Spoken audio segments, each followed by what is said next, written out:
Saludos a todos, bienvenidos. Gracias por apoyar siempre este canal y los videos. En esta oportunidad vamos a un recuento histórico en El Salvador en el que abordamos toda esta información sobre hechos de la historia con fines educativos e informativos exclusivamente.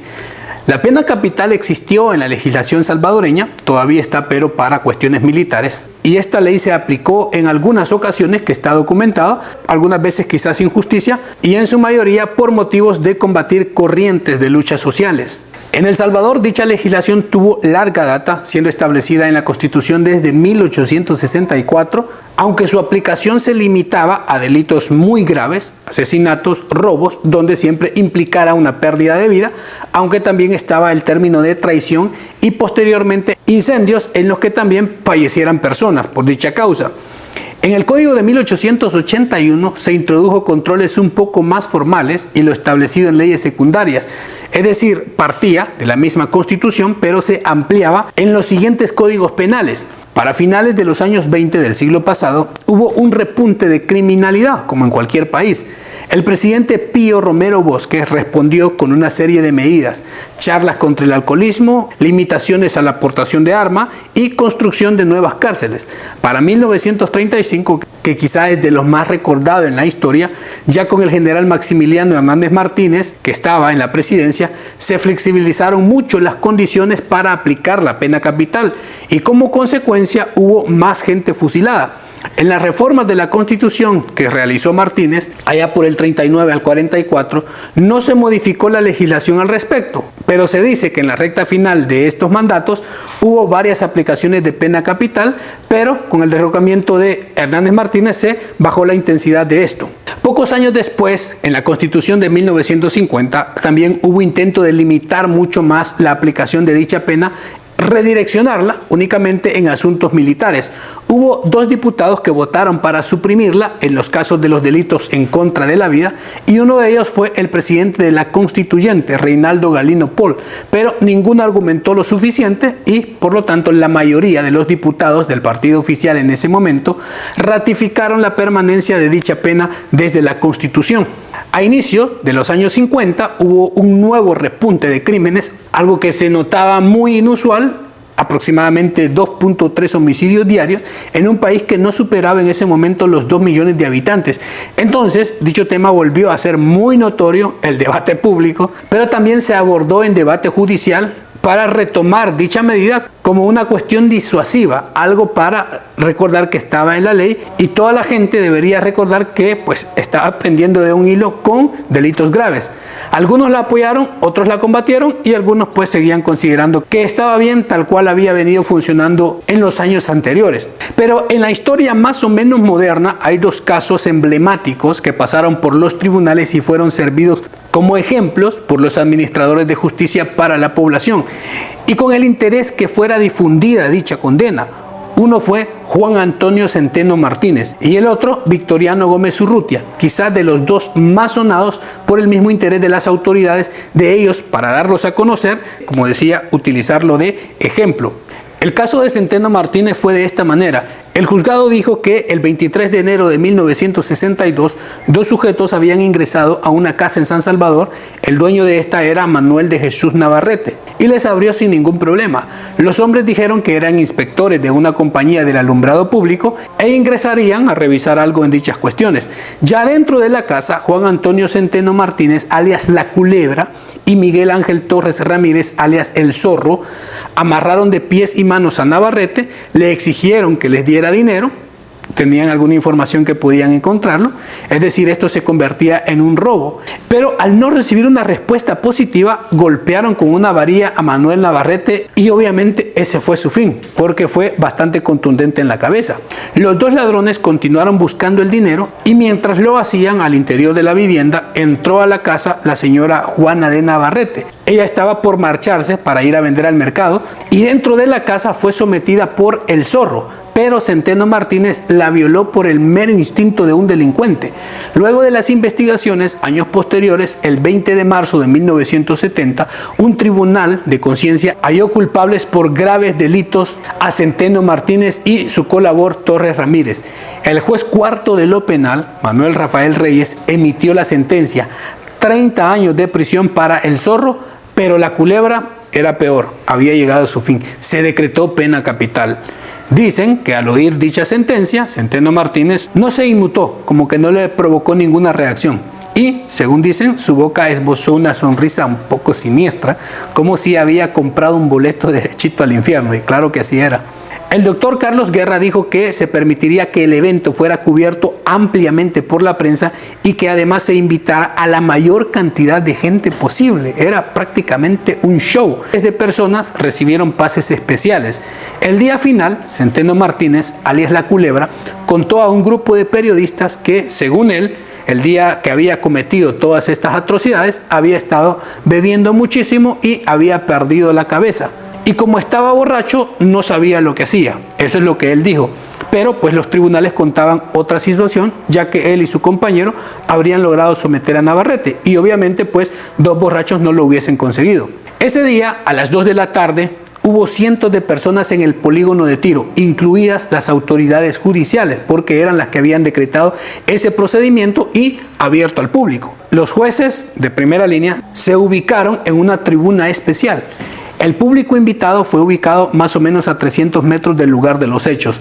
Algo muy curioso fue que, por la gran afluencia de personas, en las afueras del polígono hubo venta de paletas, carnitas, agua en bolsa y hasta viseras para poder cubrirse del sol porque era medio verano. Cerca de las 4 de la tarde se escuchó el aullar de la sirena y toda la gente decía, ya lo traen. Y en efecto, la culebra entró bastante tranquilo al polígono, vestía una camisa blanca y un pantalón oscuro. Era un procedimiento completamente legal a manos de la Guardia Nacional bajo el mandato del teniente René Osvaldo Majano Araujo. El bachiller Ernesto Parada, secretario del Juzgado Cuarto de lo Penal, notificó a los elementos de la sentencia, es decir, para dejar todo documentado. Y también lo que se conocía como el último pregón. La culebra, Centeno Martínez, no quiso vendas y fue su final ese día a las 4:47 de la tarde. El segundo caso con pena capital es el de Victoriano Gómez Urrutia, también conocido con el apodo de Nariz de Lata. Era un guerrillero salvadoreño. Se le llevó a juicio por el asesinato de María Villegas y su hija menor de edad, esto en enero de 1961. La aplicación de dicha pena se llevó a cabo en San Miguel, frente a sus familiares y a sus amigos, y también un centenar de personas que habían sido invitadas. En esta aplicación también fueron los encargados la Guardia Nacional en el campo de tiro de San Miguel, 8 de febrero de 1971. Este evento fue totalmente público también. Incluso las autoridades permitieron que esto se emitiera directo por televisión abierta a modo de un espectáculo para el ejemplo de la población y así crear una especie de conciencia o de miedo para las personas que no pudieran seguir en la vida de la delincuencia. Según algunos documentos, este fue el segundo evento televisado de esta naturaleza. Se dice que Gómez Urrutia fue el último bajo la ley de la pena capital en El Salvador. Luego de este no hay más registros. Y en la era, a medida que se modernizaba, apuntaba a una actualización dirigida a abolir dicha medida. Varios años más tarde, en la Constitución de la República, promulgada en 1983, se estableció formalmente la abolición de la pena capital para delitos comunes, marcando un giro definitivo en la historia penal del país. El artículo 27 de dicha Constitución expresa con claridad que se prohíbe la pena capital salvo en los casos previstos en las leyes militares y, como lo dice el texto, solo en guerras internacionales, ni siquiera en conflictos internos. Únicamente en esos contextos se podría aplicar y podría decirse que desde la Constitución prácticamente pasó a ser abolida. La reforma respondió a un contexto de creciente presión internacional por los derechos humanos y al precedente de múltiples abusos cometidos en décadas anteriores, tanto por el Estado como por actores irregulares. Con esta disposición, El Salvador se alineó a las tendencias abolicionistas del sistema interamericano de derechos humanos y reflejó un compromiso, al menos constitucional, con el respeto a la integridad y la vida de las personas, incluso en tiempos de convulsión social y conflictos internos. Después de finalizado el conflicto civil, 1992, nuevamente la criminalidad criminalidad ahora sí había crecido demasiado, muchísimo, como nunca antes registrado, a pesar de haber llegado a los supuestos acuerdos y vientos de paz. Entonces la Asamblea Legislativa comenzó a volver a aplicar dicha pena, pero se tornaba muy complicado por tratados internacionales y también porque debería revertirlo en la Constitución, algo que no sería fácil. Esta reforma necesitaba 2 rondas de votación, la primera en mayoría simple, en la segunda pues tendría que ir con 2/3, algo que se veía bastante complejo. Para finales de los 90 el debate continuó, algunos legisladores veían con buenos ojos dicha medida como respuesta al auge de la criminalidad que ya tenía nombre, pandillas o maras, que pasarían a dominar prácticamente 30 años el espectro de la vida pública de los salvadoreños. En ese momento, algunas encuestas universitarias reportaron que al menos el 65% de los salvadoreños estaban a favor de retornar a la pena capital. Sin embargo, la iniciativa nunca se logró consolidar en una reforma constitucional vigente. Cuando el problema de las pandillas aumentó, se tornó insoportable, apareció de los últimos que mencionaba esto el diputado Guillermo Gallegos, primeramente con el Partido Arena, posteriormente con el Partido Gana. Donde retomó un poco más de fuerza fue 2015-2016, en las que el político reiteraba un compromiso con revivir dicha pena como respuesta a la violencia y lo crudo de las pandillas. Para enero del 2018, al asumir como presidente de la Asamblea Legislativa, declaró que lucharía por reinstaurarla, aunque no dependía de él solamente, y su partido tampoco tenía la cantidad de votos necesarios. Reconoció que el sistema judicial necesitaba muchos ajustes antes de una implementación de leyes más duras, pero afirmó que sería una pena ejemplarizante y principalmente disuasiva. Pero más que una propuesta, a estas alturas no contaba con ningún respaldo político, aunque entre la población sí hubo un apoyo bastante considerable. En un nuevo periodo legislativo, Gallegos prometió de nuevo, lo lanzó otra vez como propuesta, señalando que ya había presentado anteriormente en 3 ocasiones y pues no iba a desistir de hacerlo. En ese mismo periodo criticó el temor de otros diputados de respaldar esta medida por miedo a las maras y quedó nada más como eso, como una propuesta, porque nunca llegó siquiera a ser discutida al interior del Parlamento.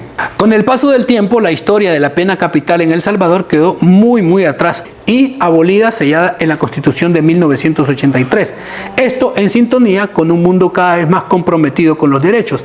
Abolió su uso para cualquier tipo de delitos comunes, quedando solo en el ámbito militar, en un escenario que es muy poco probable. Tanto que al paso de todos estos años nunca se ha cumplido. Desde entonces, a pesar de voces aisladas que han intentado reavivar el debate, la pena no ha vuelto a ser una realidad legal a pesar de muchos años bastante oscuros a manos de las pandillas. Y estos, por supuesto que aplicaban la pena capital, sin juicio, sin razones, simplemente porque esa era la moneda de cambio de las pandillas, despacharse a la gente. Y así la figura del fusilamiento público pasó del espectáculo estatal a los libros de la historia nada más, como un reflejo de tiempos en que el castigo buscaba más pues una venganza, algo de ejemplo disuasorio, más que cualquier rehabilitación o quizá de justicia. Pero este es un contexto quizá bastante amplio que está basado en los 2 ejemplos más documentados de aplicación aquí en El Salvador. Pero por lo demás, cada quien puede sacar una conclusión y dejar su comentario respecto a esta temática y qué es lo que sabía sobre este tema de la historia salvadoreña. Muchas gracias por apoyar siempre la comunidad y los videos y nos vemos hasta la próxima. Chao.